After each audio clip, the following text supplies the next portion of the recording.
Hey all, Lemke here. I am vlogging from my boyfriend's apartment this week for a change in pace. More so, I was here this whole weekend and my camera was here. I'm really sorry I didn't get a vlog out last week. I was sick and my camera was here, so it wasn't really an option for me to get a vlog up. So, sorry about that. Moving on. So, this week I read The Air Affair, which was absolutely fantastic. I cannot sing my praises of it enough. It was amazing. I recommend it for pretty much anyone. If you have read Jane Eyre, read it. If you haven't read Jane Eyre, still read it. Reading The Air Affair reminded me how much I really like classic literature, and how much I actually miss reading it. Used to read it a lot in college through my writing and reading courses, mainly the English courses. It inspired me to pick up a graphic novel called Kill Shakespeare. The title caught my attention because who would want to kill Shakespeare? And then the premise kept me interested, made me want to get it. So, this dark take on the bard pits his greatest heroes, Hamlet, Juliet, Othello, Falstaff, against his most menacing villains, Richard III, Lady Macbeth, Iago, in an epic adventure to find and kill a reclusive wizard named William Shakespeare. Sounds cool, doesn't it?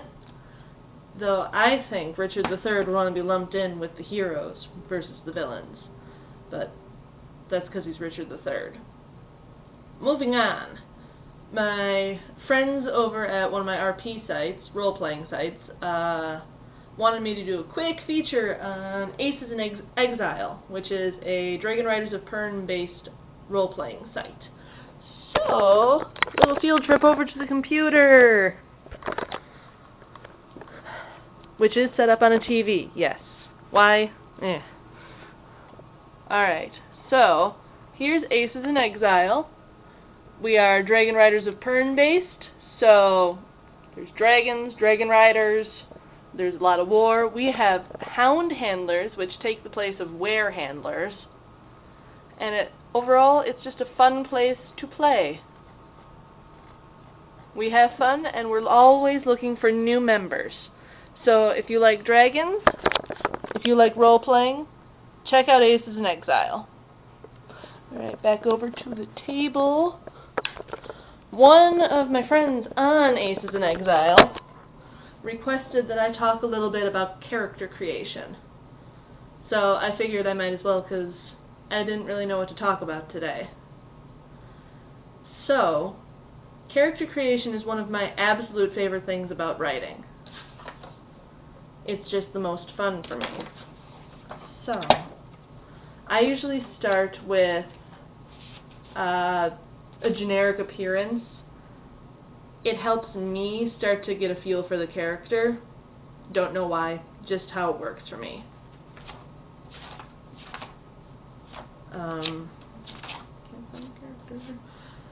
So I'll usually start, hair color, eye color, height, weight, age, like that.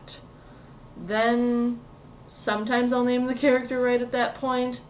Sometimes I won't. Sometimes I can't name a character for a while. I'm not the best at naming things.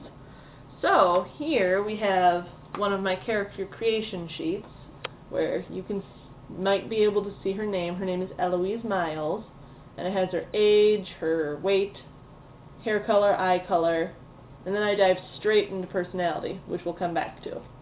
Over here, I have her detailed appearance, where I go a little more in-depth about appearance. So instead of just being, a blonde with hazel eyes, we start describing how long her hair is, that some of it is dyed, that she is thin but strong, that she's a pretty girl, but she believes her sister is prettier, which is also part personality. Then I started diving into her personality. When I start doing personality, I think about what kind of character I want. Eloise is a perfectionist, so I started thinking about what traits embody a perfectionist. So she strives for excellence in everything she does. She is smart, but extra studying and dedication made her even smarter, made her an excellent student. And, well, those are all positives. What about negatives? If you don't have negatives, your character's boring. We don't like boring characters. So I made her have a bit of a problem with authority.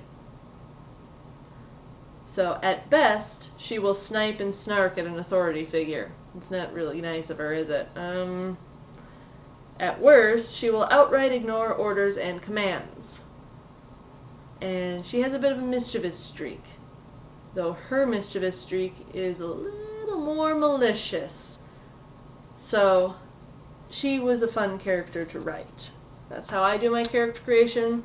I start with appearance, then I move into personality, and history usually comes while I'm writing their story. I've found that there are character surveys or character profiles that help you develop characters as well. I have a big, long 5-page blank, or maybe it's 4 pages, something like that, that I use for some of my more important characters.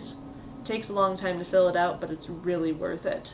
Goes into appearance, if there's special features about their appearance, like scars, freckles, missing an arm, you know, details.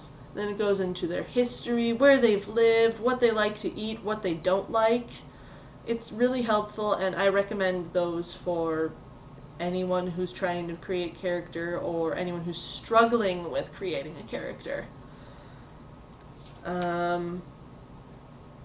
So, moving on again, we're going to go back to the computer, his fangirl moments. I am a huge fangirl of Marvel, as my shirt would indicate. I really like villains, too. So, right now we have Aces up, but, so Marvel. Those are all coming out next year, and that makes me super, super excited. I am especially excited for Thor 2, The Dark World. Really excited for Iron Man 3, and Captain America, The Winter Soldier. Why? Because I want to see Winter Soldier in a movie. Also, Thor, because Loki. I didn't get to go to SDCC this year, which was a bit of a disappointment, but maybe next year, right? Then, in closing, I'm just reminding you all that I have a fan art contest going on until July 31st. There's one entry already, which I am going to show you. This is by the lovely Lisa Van Opens, or Wolf in the Walls, or Nemo de Thanatos, or Orzel Bialy. Depends, she has many names, but this is her piece, her interpretation of aria and piano. So everyone should enter the contest, regardless of artistic ability. So, that's all from me. I hope everyone's doing great, and I'll talk to you next week. Bye!